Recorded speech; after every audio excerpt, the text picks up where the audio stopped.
Hello, welcome to Surface Noise. I'm John. Welcome back to any previous viewers or subscribers, and all new subscribers as well. Welcome.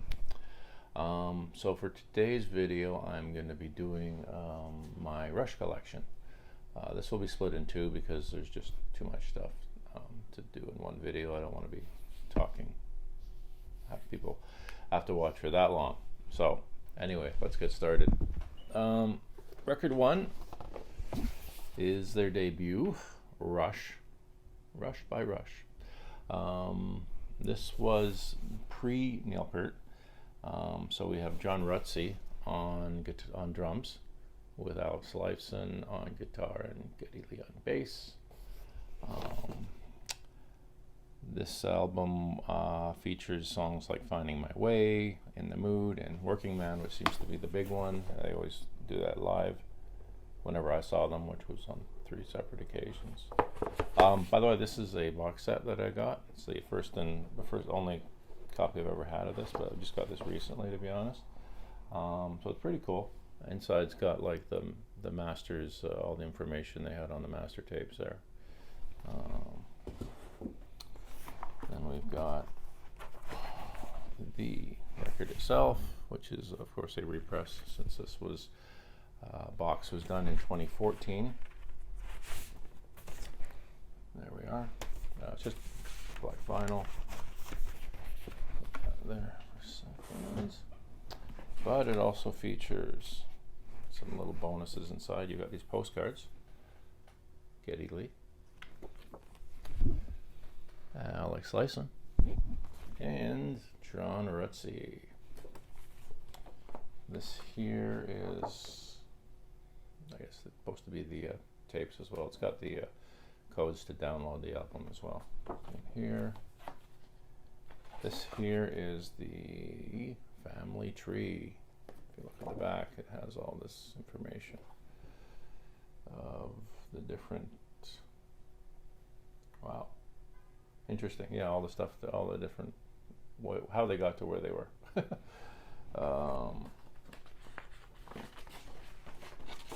This here is a poster, like that. Pretty cool. There's that. So that is a nice, I couldn't resist buying this. I got this at Beach Street locally, Beach Street Records. Yeah, I couldn't pass that one up. And I've been looking for the album for a while, so I was happy to find it. So that was the first one, and that was the only album with John Rutsey. Next up,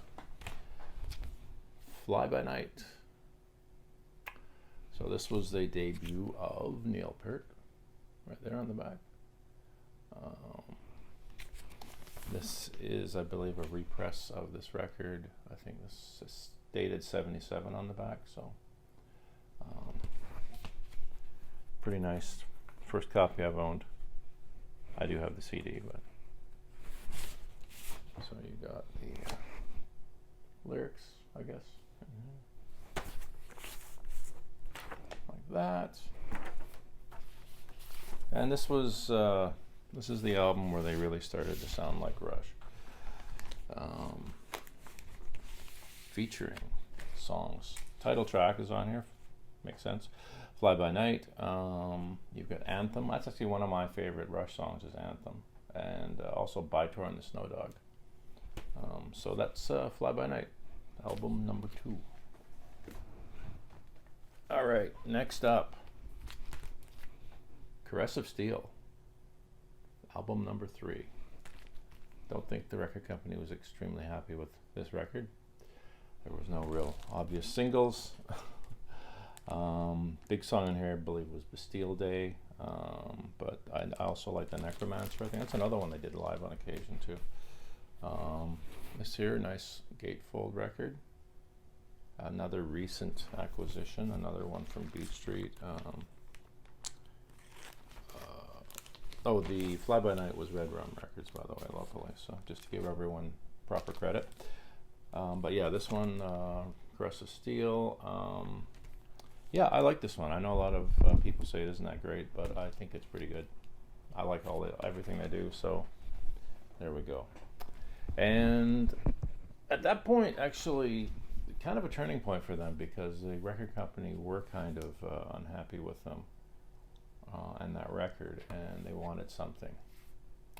And that was when they decided to just go for broke and do what they wanted, and let the chips fall where they may, I guess.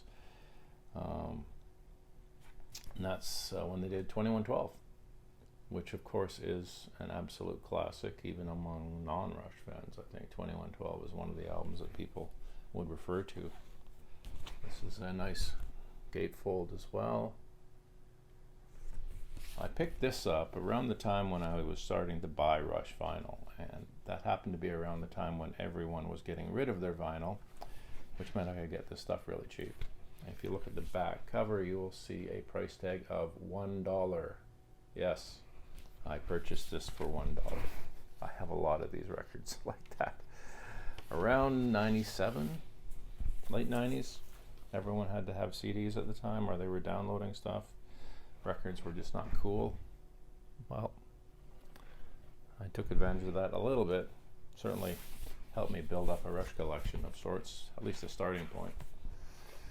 So 2112, which features the 2112 side, which is really, I think, the thing that got me to go from being a casual fan to being a hardcore Rush fan, because I went to see Rush with some friends, and like I say, I was a casual Rush fan, and they were playing 2112 in its entirety, the side one anyway, and yeah, that was pretty monumental event. After that, I was a huge fan. That's when I went and bought all these records, because at the time all I really knew was mostly hit songs, albums here or there. But I didn't even know 2112 at all. But before, it was just more like Moving Pictures and those types of albums. Grace Under Pressure. So kind of a big record for me. So that is that one. Moving on, we have, does this one have this? So we have a Farewell to Kings. Now is when they really started having hit songs. This has Closer to the Heart on it, which was a very, very big song. And this is a nice, another gatefold. This is a, do I have, again, another Anthem record. And yet another one that cost me $1. So, great record. Awesome. Another awesome record. Another thing I have, which actually came out after the 40th anniversary. This is Closer to the Heart single. It's hard to see there. It's a Record Store Day thing. I think, can you see it there? Yeah, there we go. So this is pretty cool. Backed with Madrigal.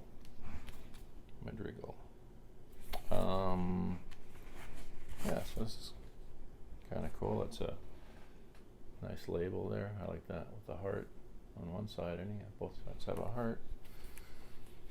And yeah, that's kind of a nice little thing. I mean, it was a little probably more expensive than it should have been, but it's a nice addition to the collection at least.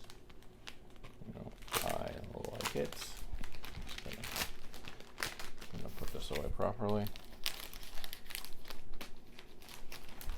So that is that one. Next up, we have Hemispheres. This was another amazing record. Have here, give you that there so you can see. This one opens up as well. This, of course, has The Trees, which would have been the hit, La Villa Strangiato, which was a very popular song as well. And the whole first side is like a prog rock piece kind of thing, all together. Cygnus X1, Book 11. Yeah, it's 18 minutes of one whole thing. And we have, yeah, that's pretty cool there. And this, that's like advertising. The original sleeve just had them advertising other records for you to buy. Which I think happened a lot. I think if you go back for far enough, a lot of records from the 50s and 60s, they would, the back would have some information and it would have a bunch of other records they want you to get. But enough of that. Also, I have another copy of Hemispheres, but that is the picture disc copy, like that. 40th anniversary, I believe it says on the back. So that's a nice little piece there. At one point I actually had a red vinyl version of this album, but I ended up selling it when, this looks really cool actually. When vinyl was, I just wasn't really keeping special stuff. I was along with everyone else listening to more CDs and downloading stuff, so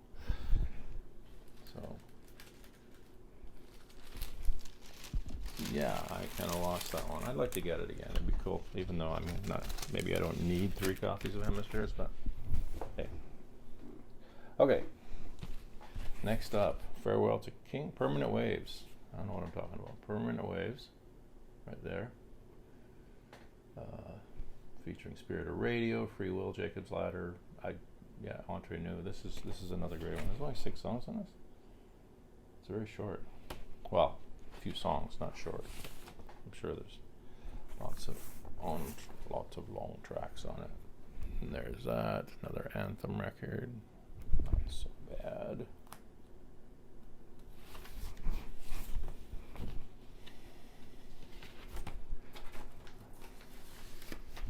Another one I got for $1. I also have the anniversary edition. This one, much more than $1. Much more. So this is the original record with 2 albums of live tracks from their world tour in 1980.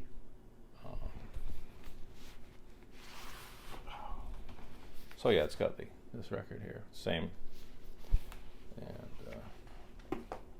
then this one, this here is basically a double live album. You can see that there. Right there, all previously unreleased stuff. So, sorry. Very cool. It was a good listen. Plus, you get a booklet. Now there was a further bigger box. This isn't really the box. There's a bigger box, I think, that even had CDs and a whole bunch of extra stuff in it. But this is a nice booklet. It has a whole bunch of cool bonus stuff. Great stuff in there. Okay. Now the question really is, can I get this back in properly? Did it? All right. So that's Permanent Waves 40th anniversary. Very awesome. Oh, and I think we're almost at the end of this one. Okay. The final record I'm going to be showing for this part of the video is Exit Stage Left. This is Rush Live. They've released a number of live albums. I think this is the 2nd live album. This is a very, I like it a lot. The label looks cool. That's pretty awesome. Double album. They're always so artistic with their album covers too. It's so cool when you look at the back. $4, by the way, for that one. Yeah, so everything that was ahead up to that point, and this probably would be the last thing before Moving Pictures, which will be what we go over starting in the next video. So that is it for this part. I I hope you enjoyed it. If you did, please like and subscribe. I appreciate all my subscribers and all my viewers. Thanks. It helps keep me going on this. I do like this a lot. So thanks everybody for watching. And I will see you all in part 2.